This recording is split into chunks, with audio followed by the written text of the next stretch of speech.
Hi everyone. So this is the last set of slides prior to the end of the semester and getting you ready for the final. So as I said, our last set of slides. There is another one on muscle physiology there. It's quite small. I think just reading it should be fine. The same with the aerobic. It's a quite small set of slides as well. Just have a read of those. But these two that I did, osteology and this one, are pretty important for me to go through personally, but please go through the other ones as well. There may be a question or two on those, okay? So, muscle physiology. So, as we've previously reviewed, the working unit of the muscle cell, of course, is the sarcomere. We talked about that last week, I think it was. So, as we know, a sarcomere is bordered by the two Z discs, which anchor the actin, and the M line, which anchors the myosin. And of course, because it's, remember that a myofiber is a muscle cell, and being that it's a cell, it contains many of the organelles that we've learned, which includes the endoplasmic reticulum. In the muscle cell, it's called the sarcoplasmic reticulum. So when we think of that endoplasmic reticulum, it's a bit more specialized, has a bit of a different role, or an extra role, I guess we could say, when we're looking at muscle cells. And in the muscle cell, it's called the sarcoplasmic reticulum. So basically, it's an elaborate, smooth endoplasmic reticulum, and it has interconnected tubules of within itself, and they all surround each myofibril. So you can see it here in blue. Actually, this picture is a bit nicer. Here is the sarcoplasmic reticulum that we can see here. So from, as we shall say, from end to end in the sarcomere, we can see that we have this sarcoplasmic reticulum that is completely surrounding the myofibrils within the sarcomere itself.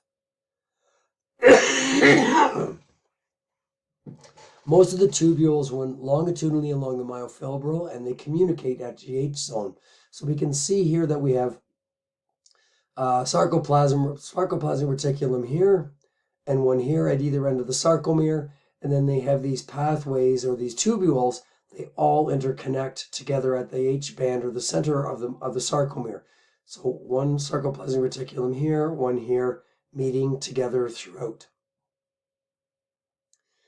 The specialized tubules called terminal cisternae form, most of the tubules I said run longitudinally along the myofibril, and they communicate at the H zone. Specialized tubules called the terminal cisternae form the larger perpendicular cross channels at the A and I band, and they occur in pairs. So we can see the terminal cisternae are here in a pair and here in a pair. So the whole system is the sarcoplasmic reticulum. We have the two terminal cisternae here and the two terminal cisternae here, and they are found, as I said, at the end of the sarcomere. Of course, related to this are large numbers of mitochondria and glycogen. Muscle contraction requires a lot of ATP, and we need the fuel source close at hand. But when we look at the sarcoplasmic reticulum, its major role is to regulate intracellular levels of ionic calcium. In other words, it stores calcium and releases it on demand when the muscle fiber is stimulated to contract. We're going to learn here coming up that a muscle cannot contract unless there is calcium present in the spaces in and around the actin and myosin.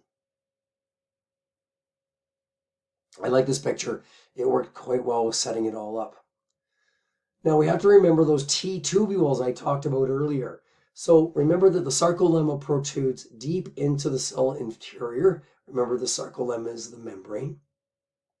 So the sarcolemma protrudes deep into the cell interior, forming an elongated tube called the T tubule. And of course, this configurement greatly increases the muscle fiber's surface area. And that, of course, the lumen of the T tubule is continuous with the extracellular space.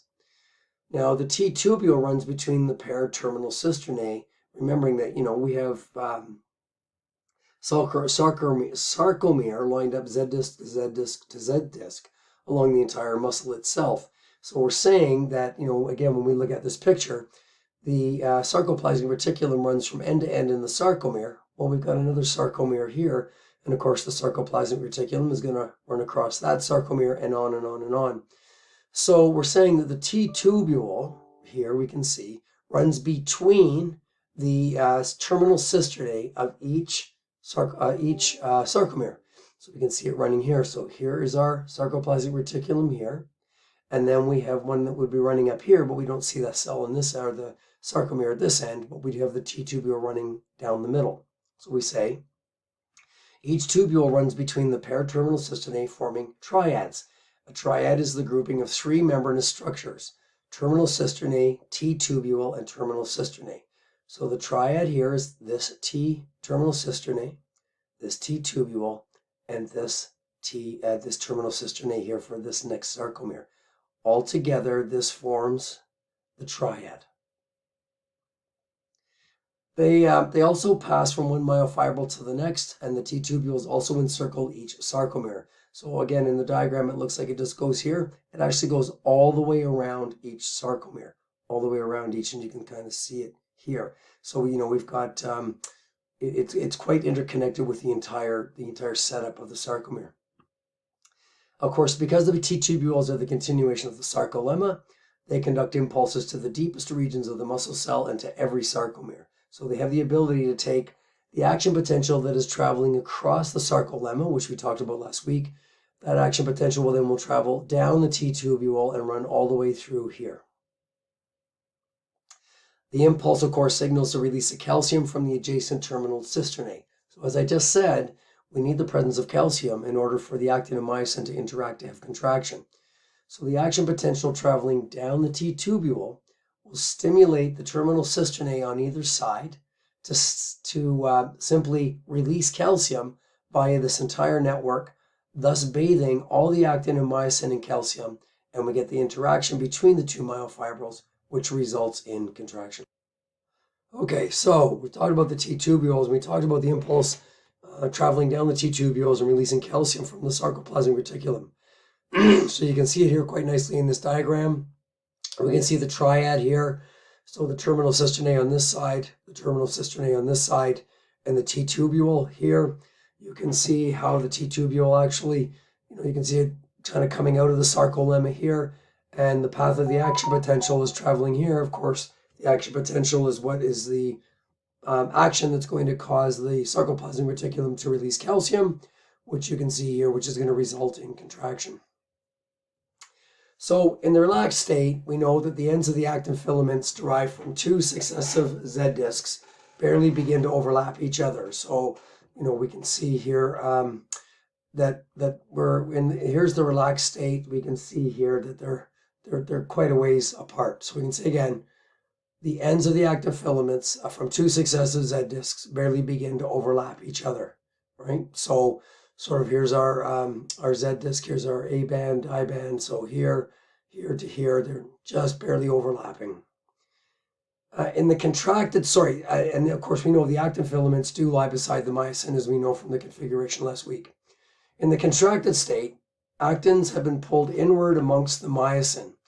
Now the actin filaments overlap each other to a major extent. And of course, because the actin is anchored into the Z discs, you see the Z discs pull closer together. So there's barely any overlap here between the actin and myosin. And then once we get stimulation for contraction, we can see we get increasing overlap between the actin and myosin as we move through, until eventually there's no more shortening that can occur. The ends of the myosin are right up to the Z discs, and the muscle can't get any shorter whatsoever. It can be said that muscle contraction, of course, occurs by the sliding filament mechanism. And the sliding filament is caused by the mechanical forces, and these are generated by the interactions of what we call cross bridges, where the myosin filaments connect with the actin filaments. So when the muscle is at rest, like I've said before, the ability of interaction between actin and myosin can't occur.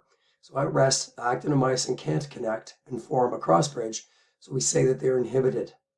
It is the calcium ions that activate the forces between the actin and myosin, and therefore we get contraction. In order to have this interaction occur between actin and myosin, we have to have ATP and the energy bond that's within the ATP. Remember when we talked about creation of, we're doing the Krebs cycle and so forth. We remember that with the, as the hydrogen on the one side of the membrane of the mitochondria to the other and this movement through this molecule that's on the membrane, the inner membrane, we were able to attach the third phosphate molecule to the second with this high energy bond. And it is that high energy bond that gets released that provides the energy for things to happen between the actin and myosin. So we're going to start talking about this interaction right here. So myosin is composed of multiple myosin molecules. Basically, it's a chain of 6 polypeptides with 2 heavy chains and 4 light chains. So you can see here we've got 2 heavy chains here, we've got light chains. So and don't get too caught up in that. I'm just trying to get you the idea of what this looks like. It has this tail here of heavy chains, and then we have these 6 light chains in between. The heavy chains wrap around each other to form a double helix tail. And at the end of the chains, we find a folded globular head, of which there are 2, because we start out with 2 heavy chains here. So we've got this wrap around here, which is the tail, and then we have the 2 heads here that fold over on themselves. The myosin filament is made up of about 200 or more of these molecules. So of these about 200 or more of these particular molecules. The tails bind to form the myosin body with the heads hanging outward. So you can see them here as well. So the tails are sort of all together to form the body of the myosin, and we have these 2 heads that stick out away from the body of the myosin itself. The tails and the place between the heavy chain and the light chains forms an arm that extends the head outward. So we can see the tail here makes up the body, and then we have this other part here, this other chain here that forces the heads to stick up and away from the body. You can see them here as well in this one. So here's your heavy chains and our light chains here, which allows these heads to stick up. Sorry. The protruding arms and heads are termed the cross bridges. So these arms and heads are known as the cross bridges that we see here. These are believed to be flexible at 2 points called hinges. So imagine we're going to see some movement here. One is at the point where the arm leaves the body. So one of the hinges is where the arm leaves the body, and the other is where the heads attach. The arm hinges allow the heads to either be extended from the body or brought close to the body. The head hinges are also believed to be involved with the contraction process by pulling things along. Within the myosin head, there's also an ATPase enzyme. So there has to be some way to remove the third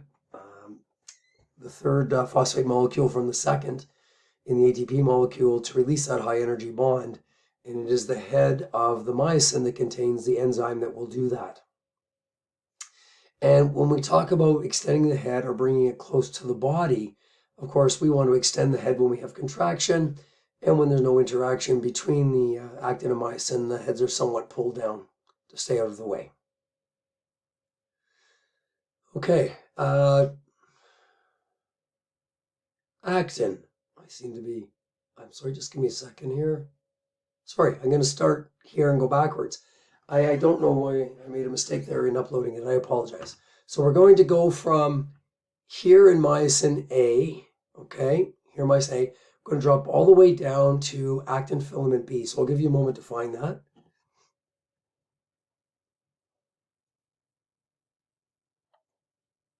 Okay, so actin. It has 3 different protein compounds: actin itself, tropomyosin, and troponin. When we look at the actin filament that we can see here, it looks kind of like a bead of pearls, if you want to call it that, kind of all laid out. So here's our actin here without anything on it, and it looks like a bunch of pearls together.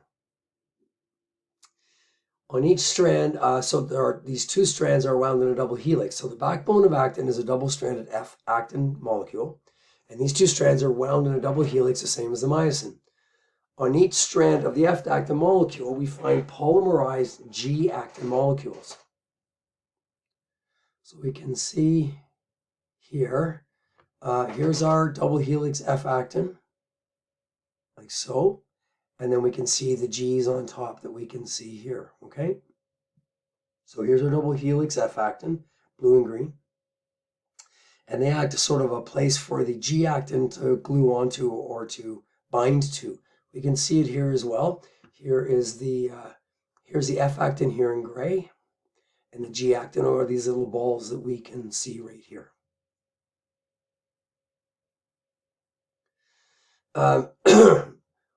So within these F-actin molecules and these G-actins, there are 13 of these G-actins in each revolution of the helix. Now attached to the G-actin molecule is a single ADP molecules.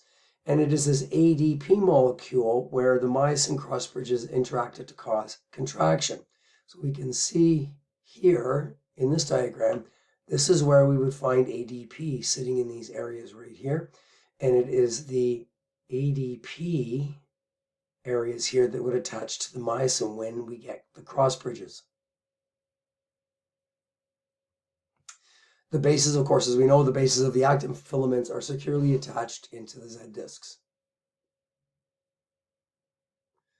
Okay, so the tropomyosin molecule. So we said here that we can say that there's actin, tropomyosin, and troponin. So let's talk about the tropomyosin molecule first. It is a protein molecule that's found in the actin filament, and in the resting state, it is the tropomyosin molecules that lie on top of the active sites of the actin strands. So when muscles are in the relaxed state, these areas where the ADP are covered. If we uncover that attraction site, actin and myosin will always attach, no matter what. So we have to, when a muscle is inhibited or to relax, and we don't want contraction, there has to be a mechanism that covers those active sites so that actin and myosin don't connect to each other. So we can say that in the resting state then, that it is this tropomyosin molecule lying on top of those active sites that prevents the attraction between the two molecules. So you can see it here. Tropomyosin here is sort of this band. And you can see it covering over these active sites, these holes. So when the muscle is resting, all these active sites are covered. When we want muscles to contract, or we want interaction or cross bridges between the actin and myosin, you can see how the tropomyosin is pulled away, and all those attachment sites are now exposed, and we can now get the interaction between the actin and myosin occurring. And again, you can see it here, the tropomyosin is covering those spots on the actin. The next one is the troponin. Now, attached near one end of the tropomyosin is another protein called troponin. And there are 3 subunits within the troponin. One of the subunits has a strong affinity for actin, so therefore it anchors the troponin molecule to the actin. The other subunit is attracted to tropomyosin, so it attaches the tropomyosin to the actin. And then the third subunit is attracted to calcium. And of course, we said that we can't have interaction between calcium or between actin and myosin until we have the presence of calcium. So we can see here we've got the troponin molecule here, and it attaches onto the troponin attaching onto the tropomyosin. So again, we've got a unit that we have an attraction for actin itself, and then which attaches it. Then the tropomyosin, so it attaches to the tropomyosin, and keeping it there where it needs to be. And then we have one that is attracted to calcium. And as we said, you can see here the calcium in this diagram has been added, and therefore, because the calcium's there, it interacts with the tropomyosin, thus pulling it away from the active sites on the G-actin.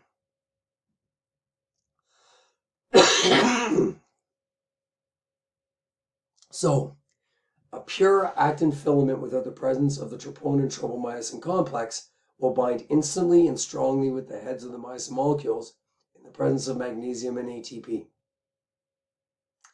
Both the magnesium and ATP are very abundant in the myofibrils. When the troponin-tropomyosin complex is added to the actin filament, we don't have it taking place because it covers over top of those binding sites.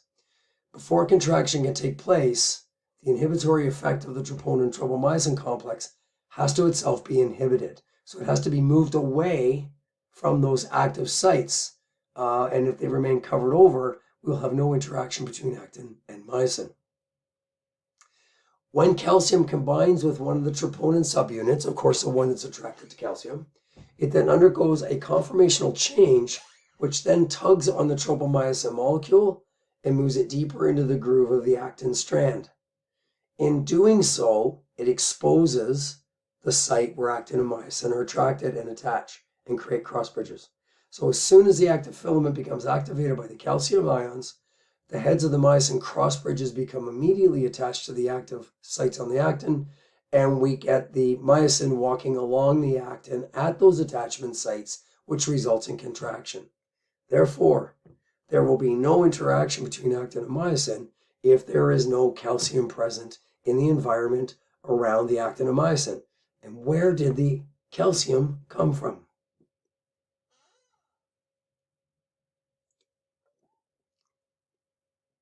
It came from the sarcoplasmic reticulum. And what stimulated the sarcoplasmic reticulum to release calcium in the area in the first place? It was the action potential that was traveling along the sarcolemma going down through the T-tubule, stimulating the sarcoplasmic reticuli to release their calcium. So we can see here we've got this calcium coming along. It attaches onto this troponin tropomyosin complex, pulling things out of the way, and then we get the interaction of the actin and myosin, which results in contraction. When a muscle contracts, of course, work is performed and energy is required. So we need vast amounts of ATP converted to ADP if we're going to have contraction to occur. The greater amount of work performed, of course, the greater amount of ATP that's required. So why? What does ATP do? So I'm going to talk about it first and go back to the slides. So I'm going to use this slide here. So we said that we've got we get the calcium that occurs. It comes in. It affects the tropomyosin troponin complex, pulling it away from the actin, G-actin, thus exposing the sites. So we get a cross bridge between the heads of the myosin, or we get attachment, between the cross bridge of the myosin head and the active site on the actin, right? Remembering that there's ADP and phosphate here within the head. When we've had that occur, we get a pull.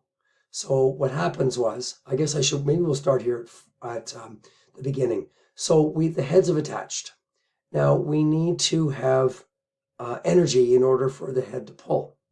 So this ADP, so adenosine diphosphate and phosphate, initially came to the head as ATP. There is an enzyme in the head of the myosin molecule, which of course results in breaking away the third phosphate from the second, releasing the energy between the first and second ATP, or phosphate. So the energy has been released. That released energy allows for the head to bend at that hinge, pulling the myosin molecule along the actin. ATP gets converted to ADP, and the ensuing energy causes what's called a power stroke, pulling the myosin along the actin. Okay, so the myosin head pivots and bends as it pulls on the actin filament, sliding it toward the M line. All right. Now, when we have that first stroke done, we need more energy. So another ATP molecule comes into the environment, and it comes over and attaches to the myosin head. Okay, now before that happened, when the myosin head did its power stroke, that released the ADP and phosphate back out. So we now have an empty head of the myosin.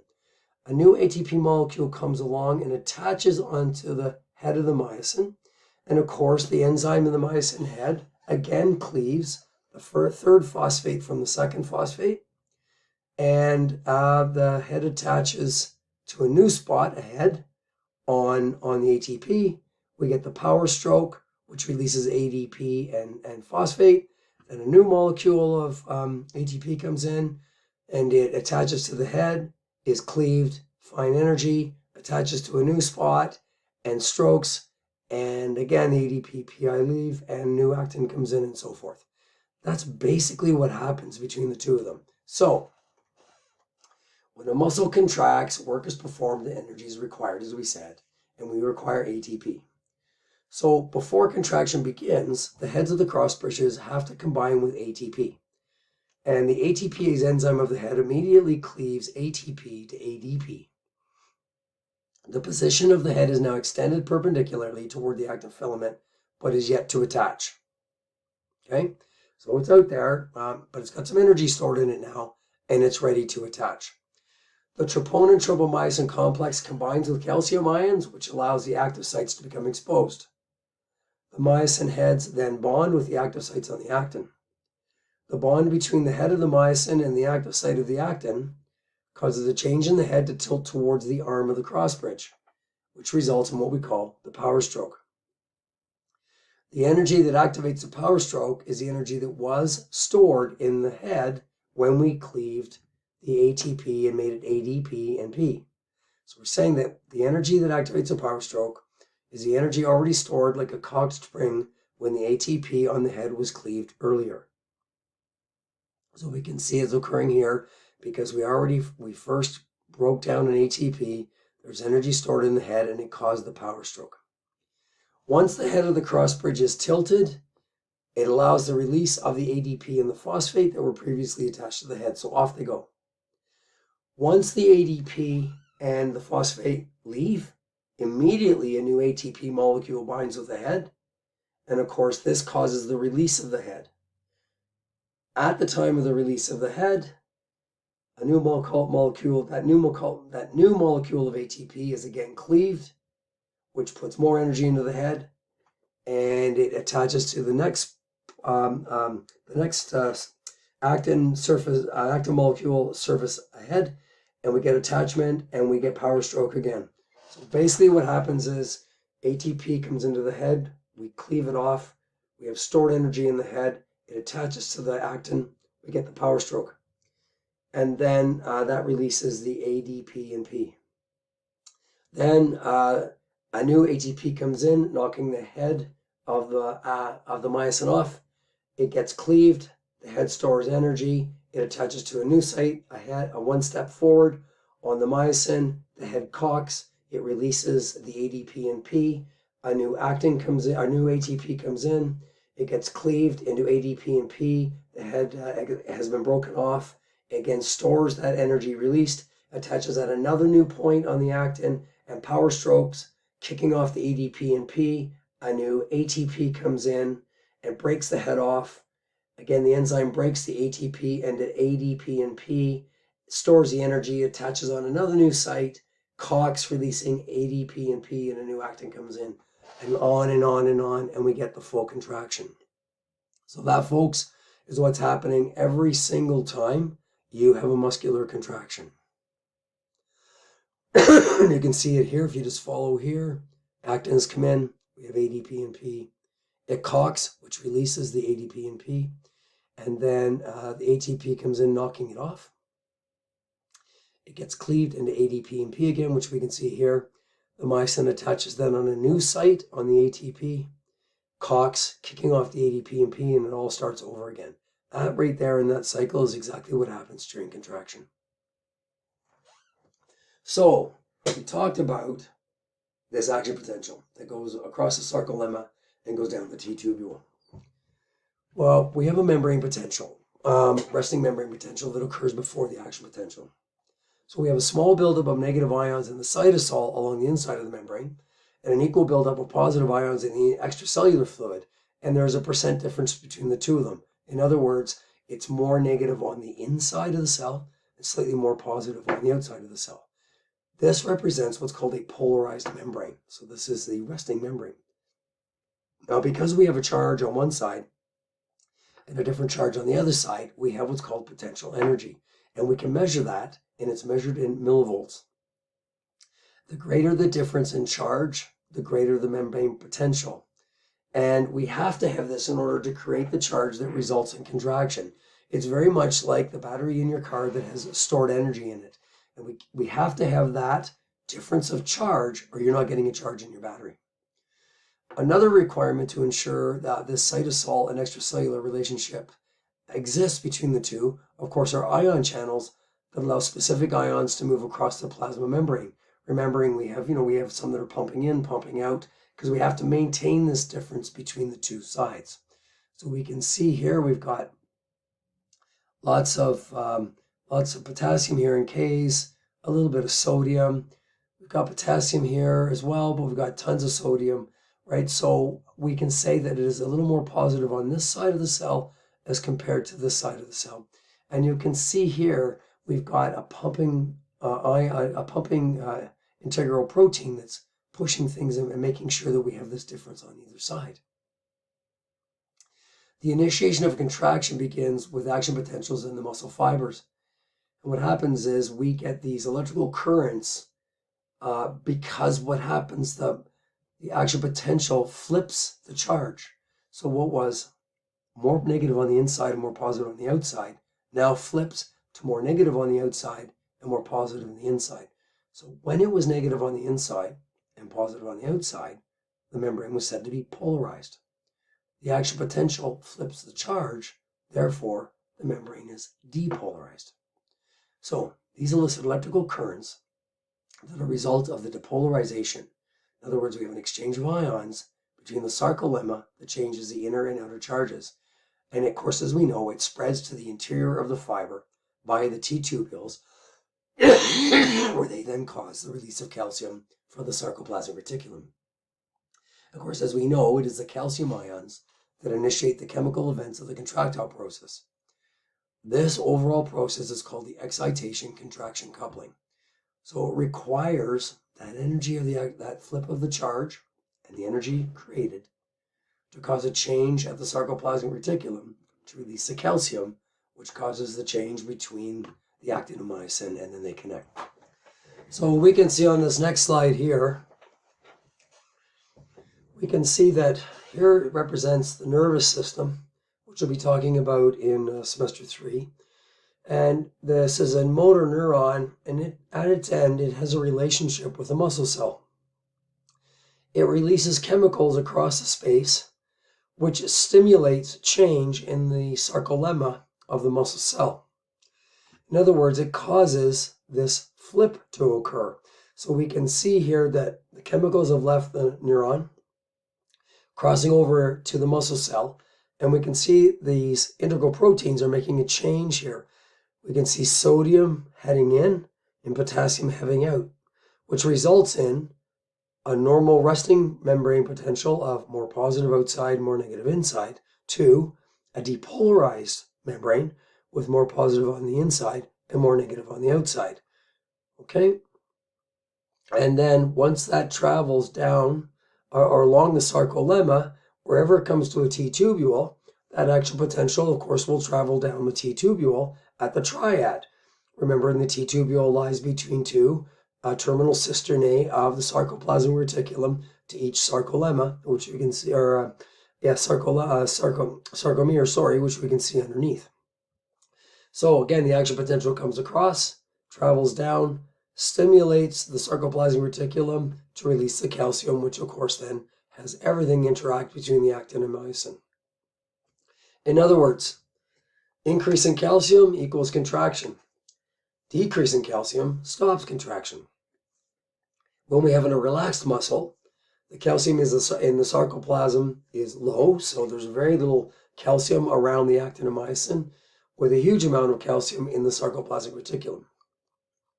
Now, when we look at this action potential and this whole situation of change of charge and interaction between the neuron and the muscle fiber, the initiation and conduction, or the speed of action potentials, applies to the nerve fibers. So there are three differences. First is the muscle has a resting membrane potential of approximately -80 to -90 millivolts. And that is the same as large myelinated nerve fibers, which means that the action potential is extremely fast as it travels along these fibers.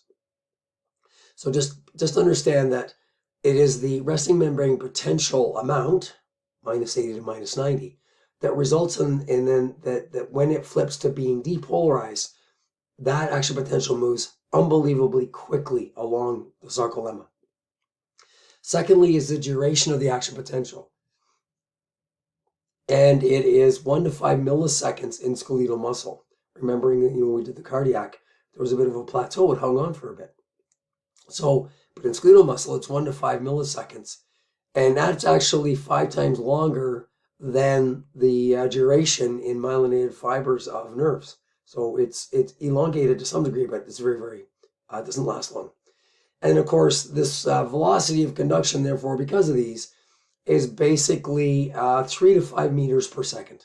So your action potential is traveling down that myofiber at 3 to 5 meters per second. So tell me how many muscles you have in your body that are 3 meters long. You don't have any, so you get an idea. But what's interesting is, when we look at the speed of the action potential leaving the nervous system to stimulate the muscle, that this conduction of the muscles itself is only 1/18th the velocity of the conduction of the nerve fibers that are sending the message to contract in the first place. This is why you can drop a pencil off a table and quickly pick it up, because the conduction from the nervous system is so amazingly quick. In normal function, skeletal muscle fibers are excited by these large myelinated nerve fibers. Therefore, we get a very quick reaction from the upper motor neuron, which starts up in the head, to the actual skeletal muscle contraction.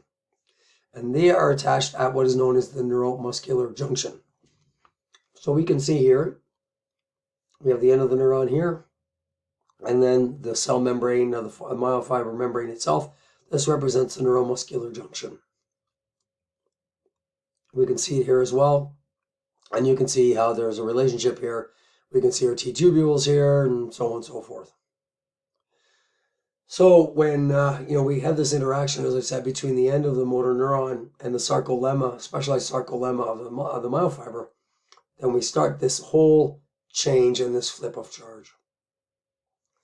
Skeletal muscle fiber is so large, of course, that we need that the action potentials spreading along its surface cause almost no current flow deep within the fiber. So if we didn't have T-tubules, this would never get down to the working parts of the muscle.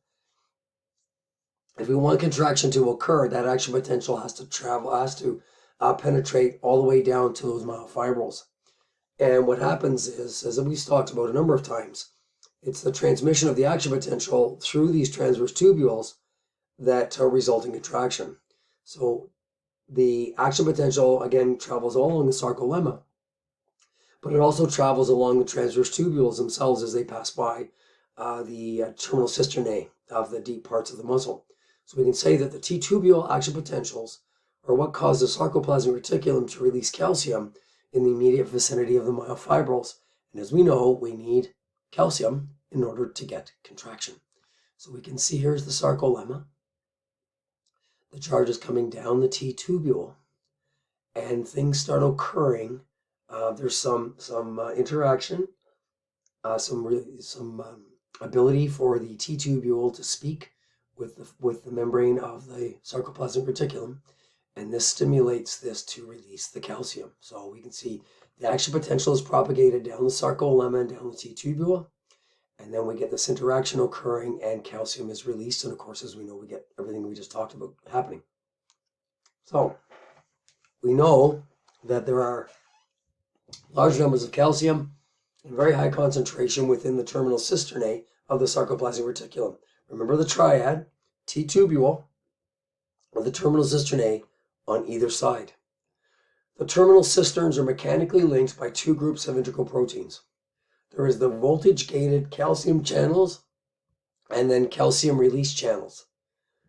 The voltage-gated calcium channels are in the T-tubule membrane, and they serve as voltage sensors that trigger the opening of the calcium release channels. If you think about it, it makes sense. When the action potential travels down the T-tubule, it is in fact creating a charge. So the charge is stimulating voltage sensors. And the voltage sensors stimulate calcium. So, saying the voltage-gated calcium channels are in the T-tubule membrane and serve as voltage sensors that are stimulated by the action potential. And then they trigger the opening of the calcium release channels. The calcium release channels are in the terminal cistern and membrane of the sarcoplasmic reticulum. And therefore, once the voltage sensors are stimulated and the calcium release channels are stimulated, calcium flushes into the area between the actin-myosin and we get contraction. At rest, the part of the release channel that extends into the sarcoplasmic reticulum is blocked by a cluster of voltage-gated channels, and many of these calcium ions are released when an action potential occurs at the adjacent T-tubule that changes the voltage and causes the voltage-gated channels to change, thus allowing the release of calcium. I'll repeat. At rest, the part of the release channel that extends into the sarcoplasm reticulum, sarcoplasmic reticulum, is into the sarcoplasm itself, so the fluid around the actin-myosin. So at rest, the part of the release channel that extends into the sarcoplasmic reticulum is blocked by a cluster of voltage-gated calcium channels. So it can't open until the voltage-gated channels are stimulated. Many of these calcium ions are released when an action potential occurs at the adjacent T-tubule, and this changes the voltage and causes the voltage-gated channels to change, which allows the release of calcium. So we can see it here. We get the stimulation from the nervous system. It causes the action potential to travel along. And we can see how we get the flip occurring, and which will move along. Here's our voltage-gated channel here. It will be stimulated by the action potential, which will cause the channel to open and calcium will flood in the area. Action potential travels along, travels down the T-tubule at the M line, and then it stimulates the voltage-gated channel, which stimulates the calcium channel to open. Thus, we get calcium into the environment between the actin-myosin, which moves the troponin-tropomyosin complex, which has the cross bridges attached to the actin, has the myosin pulling along, and we get contraction. Now, the action potential causes rapid opening of large numbers of calcium pores through the membranes of the cisternae, and of course, those longitudinal tubules of the sarcoplasmic reticulum. So the whole thing has lots and lots of pores on it to release calcium. Those pores, they remain open only for a few milliseconds. So calcium is released into the sarcoplasm, of course, which results in huge amounts of calcium flowing out of the sarcoplasmic reticulum into the sarcoplasm around the thick and thin filaments. And as we know, the calcium binds to the specific part of the troponin molecule, and that moves the troponin tropomyosin out of the way, exposing those areas on the actin, which forms the cross bridges between the actin and the myosin, and we get contraction. Now, it is the release of calcium, of course, that causes the contraction. And as long as calcium remains in the environment, you'll get contraction. But we don't want to stay in a sustained contraction most times. So we have to get calcium back into the sarcoplasmic reticulum. So a continually active calcium pump, known as calcium ATPase pumps, located in the walls of the sarcoplasmic reticulum as well, is responsible for pumping calcium ions out, away from the myofibrils, and back into the sarcoplasmic tubules. So during relaxation, when the muscle is relaxed, calcium is getting pumped back into the sarcoplasmic reticulum. Otherwise, if the right amount of calcium stays in the environment around the actin-myosin, you're going to have continued contraction. The pump can concentrate the calcium ions approximately 10,000-fold within the tubules.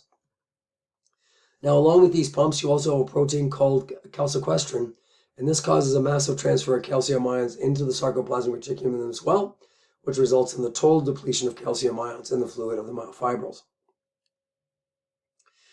Now, this is where when we look at tetany, or you've heard the term tetany, and we look at when people die and they stiffen up, and what's happening there? It's called rigor mortis.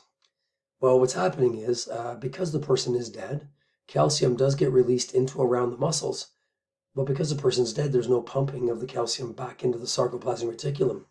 So even though the person is dead the calcium does cause the troponin tropomyosin complex to move out of the way, and you have actin and myosin attaching and staying attached because there's no way to pump calcium back out again. So this is what ends up in it as far as that goes. You've all had tetanus shots.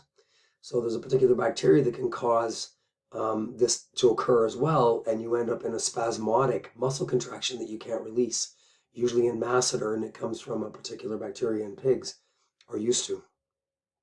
And this is why you get the tetanus shot, to avoid that. And all it is, again, it's not allowing calcium to leave the environment around the actin and myosin. Now, normal concentration levels of calcium are too little to have a contraction. So therefore, the tropomyosin troponin complex inhibits the actin and maintains a state of relaxation. You need full excitation of the T-tubule, sarcoplasmic reticulin system, to have enough calcium to be released to allow concentration levels to rise enough to have contraction. Immediately after that contraction, the calcium pump depletes the calcium ions again back into the sarcoplasmic reticulum. This pulse, release and back again, lasts about 1/20th of a second. Now, depending on the type of muscles, it can be a bit quicker, it can be a bit longer. It is during that pulse of the release of calcium and on its way back in that we have contraction. Therefore, if we want a contraction to continue, we have to have a series of pulses. So this constant series of release of calcium and back in. And it is the amount of pulses and the quickness of pulses that results in the kind of contractions that we get. Now, as we said, we released energy when we broke away that ATP. Efficiency is calculated as a percentage of energy input that's converted to work instead of heat. The percentage of input energy to the muscle that can be converted into muscle work is less than 20 to 25%. The remainder is heat. If you remember from A&P, 12,000 calories are released when we remove the third phosphate from the second. Only 20 to 25% of that 12,000 calories is used in muscle contraction. And as well as we used up energy from foodstuffs also during it. So only 40 to 45% of the energy in the ATP itself can later be converted into work. And the byproduct is heat. And this is why we get so hot when we work out. That endeth this. I will be sending out a long message shortly. I have a couple things I have to do, but I'll send a message out in regards to next steps here and what my expectations are for the final next week. Have a lovely weekend. We'll see you all next week. Bye for now.